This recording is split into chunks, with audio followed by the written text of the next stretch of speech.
আজকে আমি সমুদ্রের একটা বিশেষ জীব নিয়ে কথা বলবো। এই জীবটা আকারে অনেক বড়। গেস করতে পারছেন কি? তো আজকে আমি যে জীবটা নিয়ে কথা বলবো সেটা হলো হোয়েল, মানে যাকে আমরা বাংলাতে তিমি মাছ বলি। তো হোয়েলকে মূলত দুটো ক্যাটাগরিতে স্প্লিট করা হয়। একটা হচ্ছে baleen whale, and the second one is the toothed whale. So এই বার্লিন হোয়েলের মধ্যে আবার প্রায় ধরনের ওয়েলস এই বার্লিন হোয়েল ক্যাটাগরিতে পড়ে, যাদের মধ্যে ফার্স্ট যেটা সেটা হচ্ছে ব্লু হোয়েল, সেকেন্ড হচ্ছে হাম্প ব্যাক হোয়েল, তারপরে গ্রে হোয়েল, তারপরে ফিন হোয়েল, তারপরে বাও হেড হোয়েল। বাও হেড মানে বাও মানে ধনুকের মতো। ওকে, সো এরপরে আমরা টুথ হোয়েল ক্যাটাগরির কিছু হোয়েলদের নাম জেনে নিই। তো প্রথমে আসবে স্পার্ম হোয়েল, তারপরে কিলার হোয়েল, তারপরে বেলুগা হোয়েল, তারপরে Narwal and so on. Dolphin some kind of things are also included in this category. তো এই নিয়ে আমাদের এই টুথ হোয়েলস এর পুরো ফ্যামিলিটা কনস্ট্রাক্টেড। তো এইবারে আমরা দেখে নিই যে এই ওয়েলসদের যে ক্যাটাগরির কথা আমি বললাম সেগুলোর মধ্যে সব থেকে বড় ওয়েল কোনটা। তো সব থেকে বড় ওয়েলটা হলো ব্লু ওয়েল, আমরা সবাই জানি। তো এই ব্লু ওয়েলের আকার কতটা সেটা একবার আপনি যদি জানেন তাহলে আহ, আপনি মানে বিস্মিত হবেন, সে নিয়ে কোনো সন্দেহ নেই। তো এই ব্লু ওয়েলের ওজন প্রায় 200 টনের কাছাকাছি। 200 টন। আর এর হাইট যেটা, মানে হাইট মানে ভার্টিক্যাল হাইট নয়, ওয়েলের হরিজন্টাল হাইটই মেজার্ড হবে। এই যে লেংথ, এটা ওয়েলের ক্ষেত্রে এই লেংথটা 100 ফিটের কাছাকাছি। 100 ফিট। এরপর এই ওয়েলের যেটা ব্রেনের স্ট্রাকচার, যেটা সেটা মানুষের থেকে 5 গুণ বড়। মানে কোন একটা ওয়েলের ব্রেনের যেটা কি বলবো, peripheral shape, that is 5 Times larger than that of human brain. এরপরে এই ব্লু হোয়েলের যেটা জিভের ওজন, টাং ওয়েট, সেই ওয়েটটা হচ্ছে প্রায় 2.7 টনস। মানে এটা অলমোস্ট একটা মাঝারি সাইজের এলিফ্যান্টের বা হাতির যা ওজন তার কাছাকাছি ওজন একটা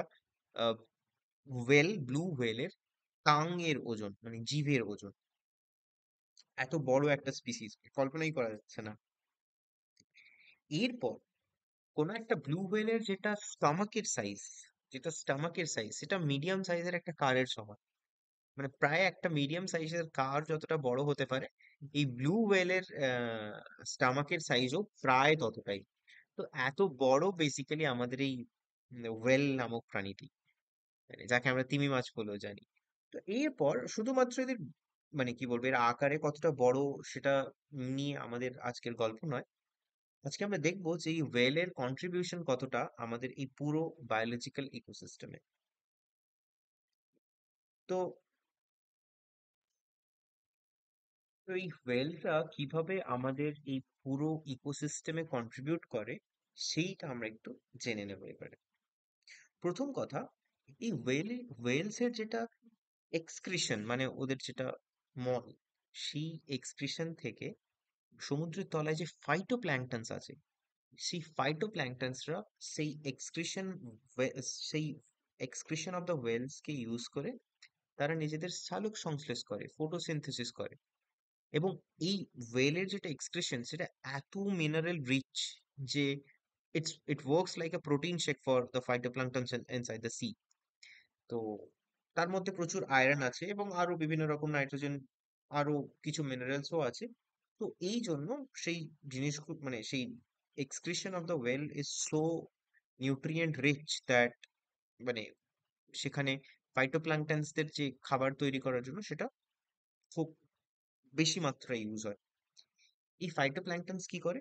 ফাইটোপ্ল্যাঙ্কটনস প্রায় আমাদের পৃথিবীতে যতটা অক্সিজেন তৈরি হয় একদিনে, তার 50% তৈরি হয় কিন্তু ফাইটোপ্ল্যাঙ্কটনসের থেকেই।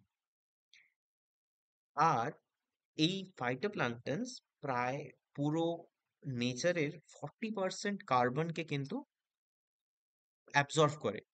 তার মানে এই ফাইটোপ্ল্যাঙ্কটন নামক বস্তুটি কিন্তু আমাদের এই পুরো ইকোসিস্টেমের যে ব্যালেন্স সেটাকে রেগুলেট করার জন্য বা সেটাকে কন্ট্রোল করার জন্য কিন্তু একটা খুব বড় কন্ট্রিবিউটর। আবার এই ফাইটোপ্ল্যাঙ্কটনসদের ফুড অ্যান্ড গ্রোথের জন্য কি required? Excretion of the whales. শুধু তাই নয়, এই ওয়েলসরা সমুদ্রের যে জায়গা দিয়ে পাস করে, মানে যে জায়গা দিয়ে তারা সাঁতার কেটে যায়, সেই জায়গাগুলোকে তারা এতটাই পিউরিফাই করে যে সেখানে নতুন ফাইটোপ্ল্যাঙ্কটন জন্ম নিতে পারে, মানে সেই রকমের একটা ক্লিনলিনেস ওয়েদার ক্রিয়েট করে ইনসাইড দ্য সি। তো ওয়েলের কিন্তু একটা ভীষণ কন্ট্রিবিউশন আছে, মানে এক্সক্রিশন অফ দ্য ওয়েলের কন্ট্রিবিউশন আছে ফাইটোপ্ল্যাঙ্কটন গ্রোথের জন্য। ফাইটোপ্ল্যাঙ্কটন গ্রোথের ফলে জুপ্লাঙ্কটন তৈরি হয় এবং সেইখান থেকে সি, যে সি ইকোসিস্টেম, যেটা মানে সমুদ্রের তলায় যে কি বলবো, যে সমস্ত জীব বা অ্যানিমালস আছে, সেই জিনিসগুলো কিন্তু ভীষণভাবে ফাইটোপ্ল্যাঙ্কটনস এর উপরে ডিপেন্ডেন্ট। আর সি এনভায়রনমেন্টের সাথে কিন্তু অ্যাকচুয়াল আমাদের পুরো এনভায়রনমেন্ট কিন্তু ভীষণভাবে কানেক্টেড। শুধু তাই নয়, ওয়েলসরা নিজেদের জীবনদশায় প্রায় প্রায় 33 টন কার্বনকে নিজেদের দেহে স্টোর করতে পারে। এবং এই 33 টনের কাছাকাছি কার্বন শুধুমাত্র নিজেদের দেহে স্টোর করা নয়, একটি ওয়েল মারা যাওয়ার পরে কিন্তু সেই, তার যে কি বলবো স্টোরড কার্বন, সেটা কিন্তু সমুদ্রের তলাতে অ্যাবজর্ব হয়, সেটা বায়ুমণ্ডলে আসতে পারে না। তো এই ধরনের প্রচুর উপকারিতা কিন্তু ওয়েলসদের আছে এই আমাদের পুরো ন্যাচারাল যে বায়োলজি সেটাকে কন্ট্রোল করার জন্য। হিউজ কন্ট্রিবিউশন কিন্তু ওয়েলস বডি থেকে আসে, মানে এটা একদম ন্যাচারাল ব্যাপার। তো এই এই সমস্ত জিনিস ছাড়াও কিন্তু ওয়েলসদের যে মানে শরীরের বিভিন্ন অংশ, সেই অংশগুলো কিন্তু আমাদের বিভিন্ন রকমের দ্রব্য সামগ্রী তৈরি হওয়ার কাজে লাগে। এবং এর যে কি কি প্রোজ এন্ড কনস আছে সেগুলো আমি এক এক করে এক্সপ্লেন করব। তো ওয়েল মিট মানে এই ওয়েলের যে মাংস, সেটা কিন্তু জাপান, তারপরে আইসল্যান্ড, এই টাইপের কিছু দেশে কিন্তু, নরওয়ে, কানাডা, এই টাইপের কিছু দেশে কিন্তু প্রচুর ভাবে কিন্তু কনজিউম করা হয়। শুধু তাই নয়, এই ওয়েল মিট কিন্তু অ্যানিমেল ফিড বা প্রাণী চারাদের যেটা, প্রাণী চারা হিসেবে যেটাকে ইউজ করা হয়, সেটাতে কিন্তু প্রচুর পরিমাণে ইউজ হয় এই ওয়েল মিট। তো এই জন্য মানে একটা ওয়েলের মিট গ্যাদার করার জন্য কিন্তু some people has to kill a well, otherwise এটা তো পসিবল নয়। এমন একটা প্রাণী যেটা আমাদের ইকোসিস্টেমের প্রায় 40 to 50% অক্সিজেন প্রোডাকশনের রসদ হিসেবে নিজেদের এক্সক্রিশন দেয়, প্লাস এত অ্যামাউন্টের কার্বন স্টোর করে রাখে নিজেদের বডিতে, তাকে মারা হয় শুধুমাত্র, মানে তাকে মেরে ফেলে তার মাংসকে সেল করা হয় বিভিন্ন দেশে, লাইক জাপান, আইসল্যান্ড, নরওয়ে, এই টাইপের দেশে। তো শুধুমাত্র যে দেশের মানুষ এই মানে কি বলবো ওয়েল মিট কনজিউম করে, শুধুমাত্র সেই দেশই যে সমুদ্রে গিয়ে এই ওয়েলদেরকে শিকার করে তা নয়, ওই দেশের সাথে ট্রেড এস্টাবলিশ করার জন্য কিন্তু সি কোস্টের সাইডে যে অন্য দেশগুলো আছে, তারাও কিন্তু নিজেদের জাহাজ নিয়ে এইরকম ওয়েলসদেরকে শিকার করে। মানে কিভাবে শিকার করে আমি সেটাও বলছি। তো এই রকম ভাবে ওয়েলসদেরকে মেরে ফেললে আমাদের নেচারের মধ্যে যে কার্বন এবং অক্সিজেনের ব্যালেন্স, দ্যাট উইল ইভেনচুয়ালি ফল। ওয়েলের যে সমস্ত ওয়েলের বিভিন্ন বডি পার্টসের যে সমস্ত কমার্শিয়াল ইউজ আছে, সেইগুলো আমরা একটু দেখবো এবারে। তো প্রথমে যেটা ইউজড হয় সেটা হচ্ছে ওয়েল মিট, তো আমি বললামই, তার সাথে সাথে যেটা ইউজড হয় সেটা হচ্ছে অর্গানস বা টিস্যু। সেই ওয়েলস এর অর্গানস বা টিস্যু থেকে কিন্তু এই যে বিভিন্ন দামি ব্র্যান্ডের যে ছাতার স্টিক হয়, সেই ছাতার স্টিক তৈরি হয়। তার সাথে সাথে এই সমস্ত জিনিস দিয়ে কিন্তু আমাদের যে সমস্ত প্রসাধন সামগ্রী, যেরকম লিপস্টিক বা আইলাইনার, এই টাইপের জিনিসপত্র তৈরির ক্ষেত্রে কিন্তু ওয়েলস অর্গানস ইউজড হয়, প্রচুর পরিমাণে ইউজড হয়। ছাড়া ওয়েলসের যেটা লিভার, সেই লিভার ওয়েল কোথায় ইউজ হয়? সেই লিভার ওয়েল ইউজ হয় বিভিন্ন ধরনের যে মেশিনস থাকে, বা যে ধরনের কার ম্যানুফ্যাকচারিং কোম্পানিজ আছে, বা যে রকেট আছে, বা এই টাইপের যে সমস্ত জিনিস আছে, বা এয়ারপ্লেনস আছে, সেই সেই সমস্ত জিনিসের যেটা মোবিল, সেইটা তৈরি করার জন্য কিন্তু এই ওয়েলসের যেটা লিভার ওয়েল, সেটা ইউজড হয়। শুধু তাই নয়, রাশিয়া 1946-এ যখন প্রথম ওয়েলস হান্টিং শুরু করে, সেই ওয়েলস হান্টিং এর পেছনে একটা বেসিক রিজন এরকম ছিল যে ওয়েলের যেটা লিভার ওয়েল, সেই লিভার ওয়েল তৈরি হয় কিন্তু ইন্টারকন্টিনেন্টাল ব্যালিস্টিক মিসাইল তৈরি করার জন্য। মানে তার ফিউয়েল হিসেবে এবং অনেক সময় লুব্রিক্যান্ট অফ ডিফারেন্ট পার্টস হিসেবে কিন্তু এই ওয়েলের যে লিভার ওয়েল সেটা ইউজড হয়। তো এই ধরনের কমার্শিয়াল পারপাস, মানে ব্যালিস্টিক মিসাইল দিয়ে a continent can attack on a different continent to capture, তো ল্যান্ড ক্যাপচারের জন্য এই ধরনের জিনিসপত্র তৈরি হয়। বাট মানে the price we pay to make ourselves you know active and very much competent in the field of war, we get that at the cost of killing the whales, যারা আমাদের এই পুরো বায়ুমণ্ডলের অক্সিজেন এবং carbon die অক্সাইডের ব্যালেন্সটা বজায় রাখে। তো এইরকম একটা প্রোজ এন্ড কনস মূলক কাজের জায়গাটা কিন্তু খুব স্পষ্ট এখানে, যে আমরা বিভিন্ন ধরনের এরকম সি হান্টিং করি, বা প্রথম ইউএসএ প্রথম নিউক্লিয়ার টেস্ট স্টার্ট করেছিল আমেরিকাতে। আমেরিকাতে একটা সমুদ্রে, মানে অবশ্যই সেটা Atlantic, on the great Atlantic ocean. এবং সেইখানে তাদের নিউক্লিয়ার টেস্ট করার ফলে প্রায় 10,000 সামুদ্রিক জীব মারা যায়। তো সেই জিনিসটাকে মানে কি বলবো, প্রোটেক্ট করার জন্য যারা সেখানের সোশ্যাল অ্যাক্টিভিস্ট এবং তারা কিন্তু সেই সি কোস্টে গিয়ে, মানে তাদের সেই সমস্ত নিউক্লিয়ার অ্যাটাকের জায়গাগুলোকে, মানে নিউক্লিয়ার টেস্টিং এর যে টেস্টিমনির জায়গাগুলোকে কিন্তু তারা সেখানে রিচ আউট করে সেগুলোকে স্টপ করার চেষ্টা করেছিল বিভিন্ন রকম ভাবে। তো but it didn't worked out. তো তারপরে এবং সেই জিনিসটা এতটাই মিডিয়াতে চলে আসে যে তারপরে ইউএস গভর্নমেন্ট বাধ্য হয় এইরকম একটা কনফেশন দেওয়ার জন্য, যে না, আমরা এরপর আর কোনো ফার্দার নিউক্লিয়ার টেস্ট কিন্তু সমুদ্রে করব না। কারণ মানে কি বলবো, সি লেভেল ইকোসিস্টেম যদি ডিসব্যালেন্সড হয় তার ডাইরেক্ট কনসিকুয়েন্স কিন্তু আমাদের নেচারেও পড়ে, এবং সেটা অনেক গভীরভাবে পড়ে। তো ওয়েলস এর যে বোন বা হাড়, সেইটা দিয়ে কি হয়, আমব্রেলা রিবস তৈরি হয়, সেখান থেকে হেয়ার ব্রাশ তৈরি হয়, সেখান থেকে ফিশিং রডসও তৈরি হয়। তো এই ধরনের অনেক কমার্শিয়াল জিনিস, তাহলে কি কি কমার্শিয়াল জিনিস তৈরি হয়? প্রথম যেটা তৈরি হয় সেটা হচ্ছে যে এই এয়ারক্রাফটস বা রকেট বা ব্যালিস্টিক মিসাইলস, এইগুলোর এই সমস্ত জিনিসের যে মোবিলস গুলো থাকে, তাছাড়া ফুয়েল ফরমেশনের জন্য কিছুটা এই ওয়েলের যেটা লিভার ওয়েল সেটা প্রচুর পরিমাণে ইউজ হয়। এই জিনিসটাকে বাদ দিলে আর যে সমস্ত ইউজ হয়, যেরকম বিভিন্ন ধরনের কসমেটিক ডিজাইনিং এর ক্ষেত্রে কিন্তু মানে ওয়েলস এর বিভিন্ন বডি পার্টস অর্গ্যানস ইউজড হয়। তারপর যে ওটিতে, মানে অপারেশন থিয়েটারে যে ধরনের শুটারিং এলিমেন্ট ইউজ করা হয়, সেই জিনিসগুলো কিন্তু মানে ওয়েলস এর বডি পার্টস থেকে তৈরি হয়। এই জিনিসগুলোকে বাদ দিলে আমরা ওয়েল মিটেরও একটা কমার্শিয়াল অ্যাঙ্গেল দেখতে পাচ্ছি, যে কোনো একটা দেশ তাদের নিয়ারেস্ট সি কোস্টে এই ওয়েল হান্টিং করে সেই মিটকে কিন্তু অন্য দেশে ট্রান্সপোর্ট করে সেখান থেকে মানি ইনকাম করতে পারে। তো এই ধরনের ইন্টারন্যাশনাল ট্রেড রুটস গুলো কিন্তু through whales it's well paved. এরপর আমরা মানে আমরা যে জিনিসটাকে বোঝার চেষ্টা করছি সেটা এইরকম, যে ওয়েলসের বডি পার্টসের বিভিন্ন রকমের কমার্শিয়াল ইউজ তো আছে, but the price we pay to have a rich side on a commercial ground is very high. মানে তার জন্য আমাদেরকে যে ক্ষতিপূরণটা দিতে হচ্ছে সেটা কিন্তু মারাত্মক। তো এরপরে আমরা এরকম কয়েকটা এজেন্সির নাম জানবো যারা এই ধরনের ওয়েল হান্টিং গুলোকে বিভিন্ন সময় বিভিন্ন রকম ভাবে প্রোটেস্ট করেছে। তো এই ওয়েল হান্টিং কে স্টপ করার জন্য যে ধরনের এজেন্সি সব থেকে বেশি ভূমিকা পালন করেছে, তাদের মধ্যে একটা হলো দ্য গ্রিন পিস, এবং সেকেন্ড হচ্ছে সি সেফার্ড। এই দুটো অর্গানাইজেশনের সঙ্গে যিনি যুক্ত এবং যিনি অনেক রকম ভাবে বিভিন্ন রকম সোশ্যাল অ্যাক্টিভিটির মাধ্যমে বিভিন্ন ধরনের এক্সটিংক্ট হয়ে যাওয়া যে ক্রিয়েচার্স গুলো আছে তাদেরকে প্রোটেক্ট করার জন্য কিন্তু এই মানুষটা প্রচুর লড়াই করেছেন। তার নাম হলো পল ওয়াটসন। তাকে এবং ইভেন তাকে বিভিন্ন দেশে তাকে ব্যানও করা হয়েছে, তাকে বহুবার গ্রেফতারও করা হয়েছে, এবং তিনি এই কাজের জন্য কিন্তু অনেকবার জেলেও থেকেছেন।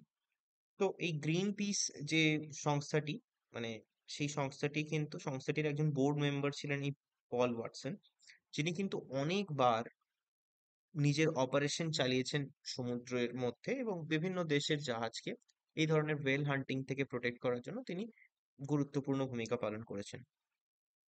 যেরকম একটা ঘটনা বলি, এই ঘটনাটা 1946 এর কাছাকাছি, যখন সোভিয়েত ইউনিয়নের কিছু জাহাজ আহ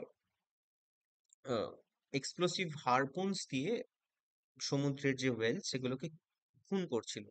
এবং এবং এক্সপ্লোসিভ হারপুনটা কিরকম, এই হারপুনটা অনেকটা আহ, বন্দুকের গুলির মতো, যেটা কি হবে যেটা ওই জাহাজ থেকে গিয়ে সোজা একটা ওয়েলের বডিতে গিয়ে অ্যাটাক করবে, এবং তাতে এক্সপ্লোসিভ আছে, এবং ওয়েলের বডিতে সেই হারপুন ভেতরে যাওয়ার পরে, ওয়েলের বডির ভেতরে যাওয়ার পরে সেটা ব্লাস্ট করবে, মানে বোমের মতো ব্লাস্ট করবে, এবং তারপরে সেই ওয়েল মারা যাবে। তারপরে somehow the people will take care of the whale. তো এই ধরনের জিনিসপত্রগুলো কিন্তু প্রচুর ঘটতো তখন সমুদ্রে। তো এই জিনিসগুলোকে কাউন্টার করার জন্য এই পল ওয়াটসন কিন্তু বহুবার অপারেশন চালিয়েছেন নিজের টিমের সাথে, এবং তিনি সমুদ্রে গিয়ে অনেকবার নিজের প্রাণের ঝুঁকি নিয়েও কিন্তু এই ধরনের ওয়েল হান্টিং জিনিসগুলোকে ক্যাপচার করেছেন।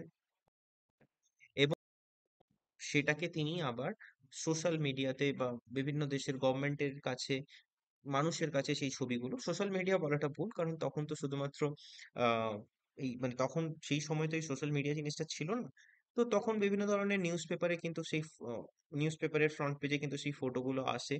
তার যে তিনি সোশ্যাল অ্যাক্টিভিস্ট হিসেবে কিভাবে বিভিন্ন জায়গার যে ওয়েল হান্টিং এর যে স্ট্র্যাটেজি গুলো হচ্ছে, বা তার যে যে ধরনের অপারেশন গুলো চলছে, সেইগুলোকে তিনি কিভাবে পজ করছেন, এবং তার কি কি কনসিকোয়েন্স হতে পারে, এই জিনিসগুলো তিনি মানুষের কাছে তুলে ধরেন।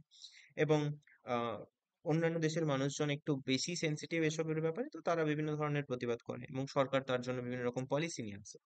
তো এইরকম একটা পলিসি হচ্ছে 1986-এ আসে, যেখানে যেখানে একটা আহ যেখানে একটা কি বলবো ট্রিটি হয়, এবং সেখানে এটা নিশ্চিত হয় যে কোনো রকম কমার্শিয়াল কারণে কিন্তু ওয়েল হান্টিং করা যাবে না। তো এই জিনিসটাকে নিশ্চিত করা হয় 1986-এ। কিন্তু 1946-এই কিন্তু ইন্টারন্যাশনাল ওয়েলিং কমিশন তৈরি হয়। কিন্তু মজার ব্যাপার এইটা যে 1946 থেকে 1986, মানে প্রায় 40 বছর পরে এই ধরনের একটা স্টেপ নেওয়া হয় এই ওয়েল হান্টিং জিনিসটাকে বন্ধ করার জন্য।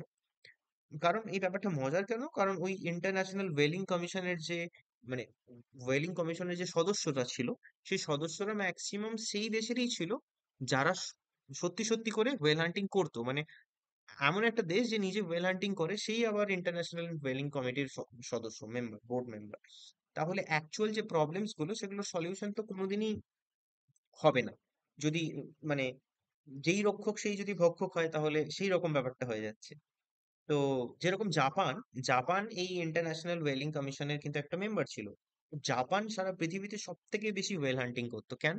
কারণ জাপানের মানুষজন ওয়েল মিট কনজিউম করে। শুধু তাই নয়, আরো বিভিন্ন রকম পারপাসে, কমার্শিয়াল পারপাসে তারা কিন্তু এই ইউজ করে এই ওয়েলের বডি পার্টস কে। তো যখন 1986 এর পরে কি হলো, যে কোনো কমার্শিয়াল পারপাসে কিন্তু ওয়েল হান্টিং করা যাবে না, এই আইনটা আসার পরে কিন্তু জাপান, আইসল্যান্ডের মতো দেশ নিজেদের রিসার্চ ক্যারি করার জন্য, কারণ ওয়েলের বিভিন্ন বডি পার্টস থেকে কিন্তু ওষুধও তৈরি হয়। তো সেই রিসার্চ ক্যারি করার জন্য প্রায় বছরে, 1 ইয়ারে, মানে 1 বছরে প্রায় 1,000 ওয়েলস হান্ট করার একটা পারমিশন গ্রান্ট করায় সেই কমার্শিয়াল ওয়েলিং কমিশনের মানে সরি, সেই ইন্টারন্যাশনাল ওয়েলিং কমিশনের কাছ থেকে। তো এই এই চুক্তি অনুযায়ী জাপানকে বা আইসল্যান্ড এরকম কিছু দেশকে কিন্তু ওয়েল হান্টিং করার জন্য, মানে বছরে 1,000টা ওয়েল হান্টিং করার জন্য পারমিশন দেবে, এবং তারা সেটাকে শুধুমাত্র রিসার্চ পারপাস ইউজ করবে, এই মানে এই কি বলবো শর্তে এই এটাকে পাস করানো হয়, মানে এই ট্রিটিটাকে পাস করানো হয়। বাট 1,000টা ওয়েল হান্টিং করার প্রয়োজন হয় না রিসার্চ পারপাসে। তো হয়তো কোনো একটা দেশে হয়তো 1,000 রিসার্চ ল্যাবই নেই, আমাদের ইন্ডিয়ার মতো দেশেও হয়তো 1,000 রিসার্চ ল্যাব আছে বলে আই রিয়েলি ডাউট। তো এরকম জার্মানি বা আইসল্যান্ডের মতো দেশে 1,000খানা রিসার্চ ল্যাব থাকবে? I don't think so. তো পুরোটাই বোঝা যাচ্ছে যে এটা একটা কি বলবো টেকনিক্যাল গ্লিচ ইউজ করে কিভাবে জিনিসটাকে কন্টিনিউ করার জন্য। পরে এই জিনিসটারও বিরোধিতা অনেক হয়, যে না, কোনো একটা দেশ কিন্তু শুধুমাত্র রিসার্চ অ্যান্ড ডেভেলপমেন্টের পারপাসে 1,000টা well year can't kill a country. But কিন্তু সমুদ্রের এই কি বলবো মারিন মশলাগুলো কিন্তু অনেক উম, গম্ভীর, মানে সেখানে কিন্তু অনেক দেশ, ইন্টারন্যাশনাল বর্ডার, ইটিসি ইনভলভ থাকে, এবং তার সাথে ডাইরেক্ট ট্রেডসও কিন্তু অনেক রকম ভাবে কানেক্টেড।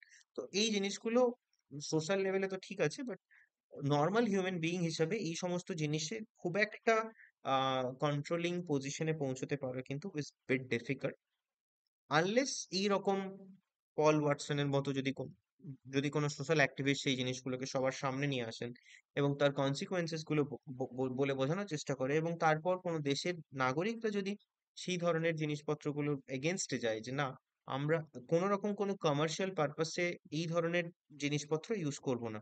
কমার্শিয়াল পারপাসটা কেন? কমার্শিয়াল পারপাসটা তৈরি হয় কোনো একটি দেশের জনতাকে নিয়ে। কমার্শিয়ালের ব্যাপারটা মানে সাধারণ মানুষ কিছু প্রোডাক্ট কনজিউম করবে এবং someone will make money out of it. যদি সাধারণ মানুষ এই ধরনের অ্যানিমেল মেড থিংস যদি রিজেক্ট করতে শুরু করে, তাহলে স্বাভাবিকভাবেই যারা মেকার্স বা যারা ফ্যাক্টরি বা যারা অ্যাকচুয়ালি গ্লোবাল লিডার্স, তারা এই ধরনের মানে কমোডিটিস বানাবে না, কারণ মানুষ যদি সেটাকে কনজিউম না করে তাহলে তো পুরোটাই লস।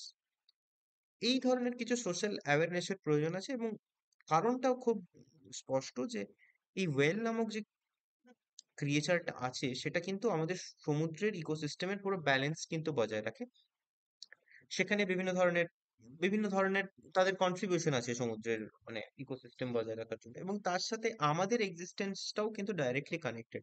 এই গ্লোবাল ওয়ার্মিং, এই সমস্ত যে জিনিসপত্রগুলো আছে এগুলো কিন্তু ডাইরেক্টলি কানেক্টেড। আমরা যদি সি ব্যালেন্সটাকে, মেরিন ব্যালেন্সটাকে যদি ডিস্টার্ব করি, তার কিন্তু ডাইরেক্ট কনসিকোয়েন্স কিন্তু এই আমাদের এক্সিস্টেন্সিয়াল নেচারেও পড়বে, মানে যেখানে আমরা বসবাস করছি সেখানেও পড়বে।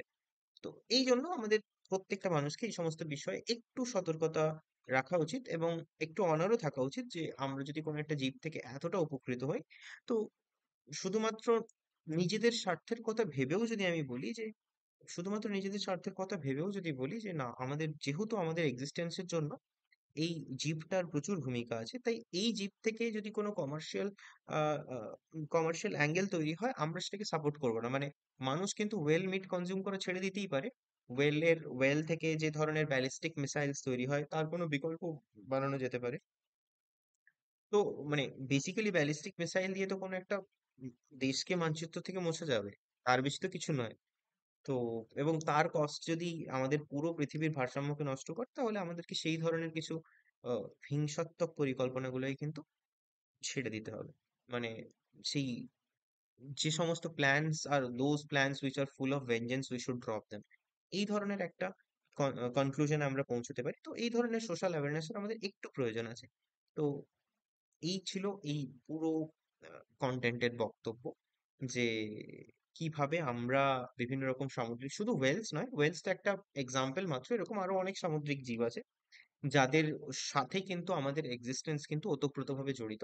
তো আমাদের সেই ব্যাপারে একটু চোখ কান খোলা রাখাটা দরকার।